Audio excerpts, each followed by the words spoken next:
So here, this video try to explain how to formulate the minicase 8 multiple period inventory model.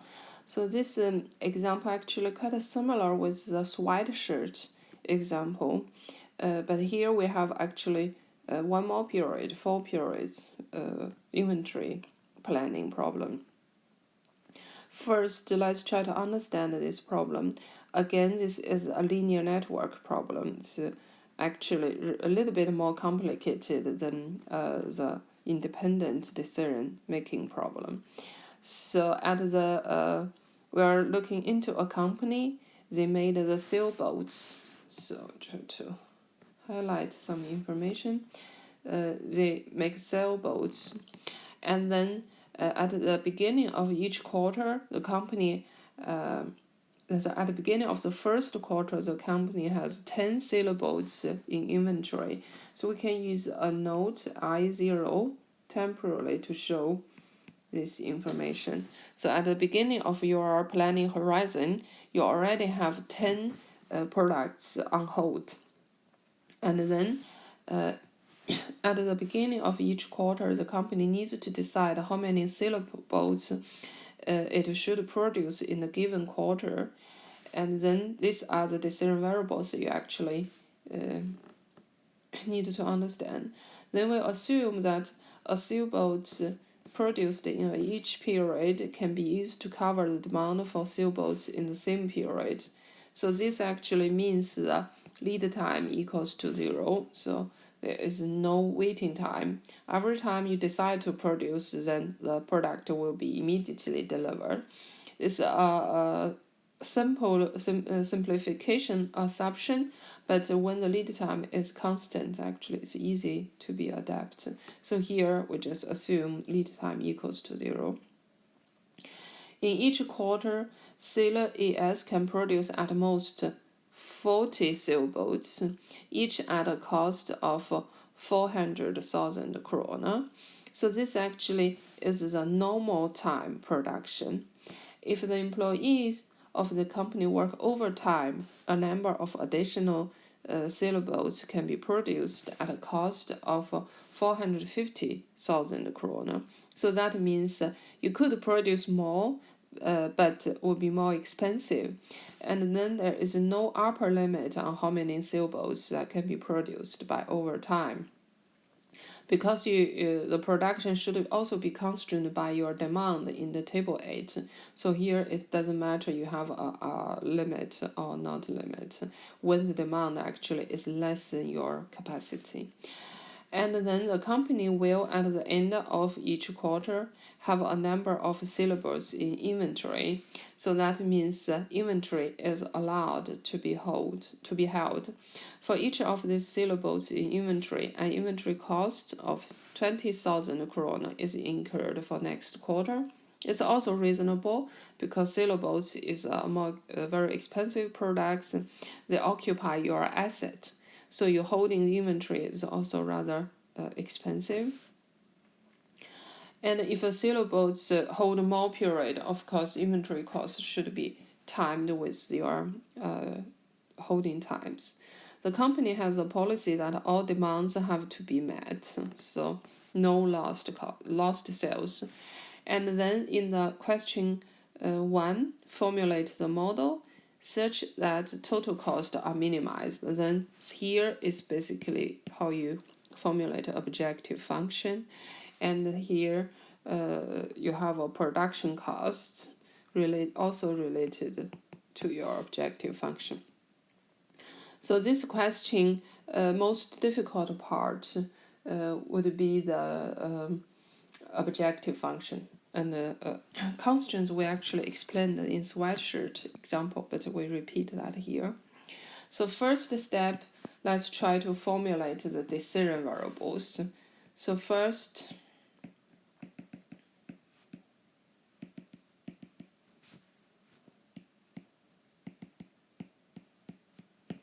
we let x t, if you use a time period index t, and then your normal production will be r, if we do just xtr. In the Excel sheet, you probably use different notations, so hopefully you will still understand the difference. So here we have let XTR be the regular production quantity in each period. So normal production time, so T equals to 1 to 4 for period. And do not forget you also have the overtime production possibility. So we use XTO be the overtime production quantity.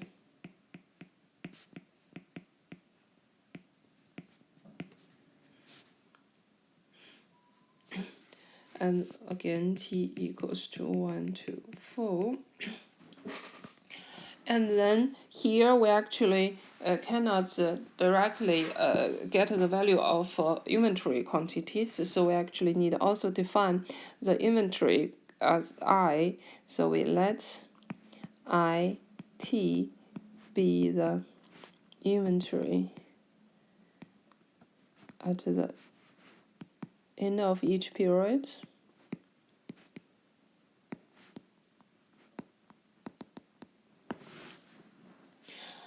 And then next step, you can actually, second step is it, you can formulate your objective function.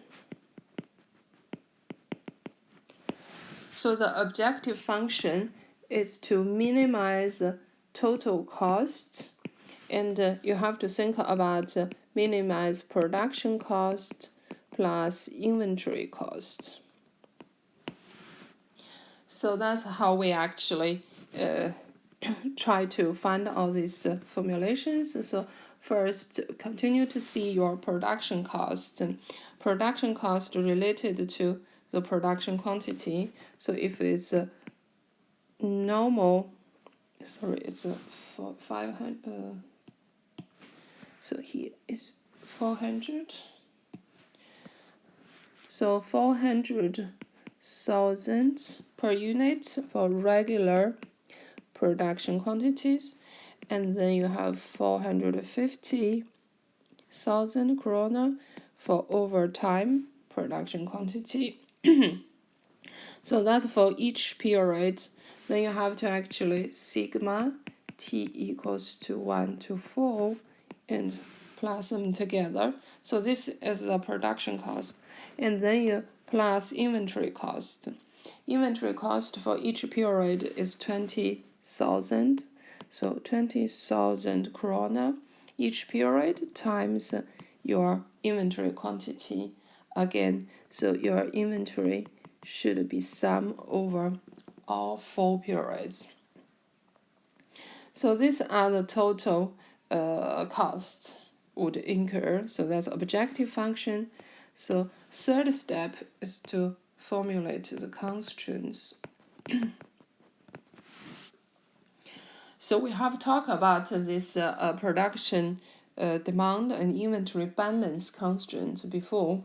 Here I just repeat that. So in this case, so the general transformation balance formulation will be your production, so regular production plus overtime production plus your demand, sorry, not the demand, plus your current on hold inventory. So plus the inventory, so the period at the beginning of this period equals to your demand in the period T,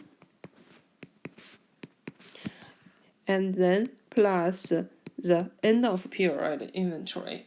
So that's a balance constant. If we translate this relationship into the current example, then we know your regular production is XTR plus overtime production XTO plus the current on hold inventory equals to your demand So dt plus it.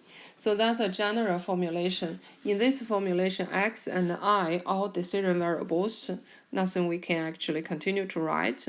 So we can translate this constant for multiple period. For then we can write them out for period 1, for example.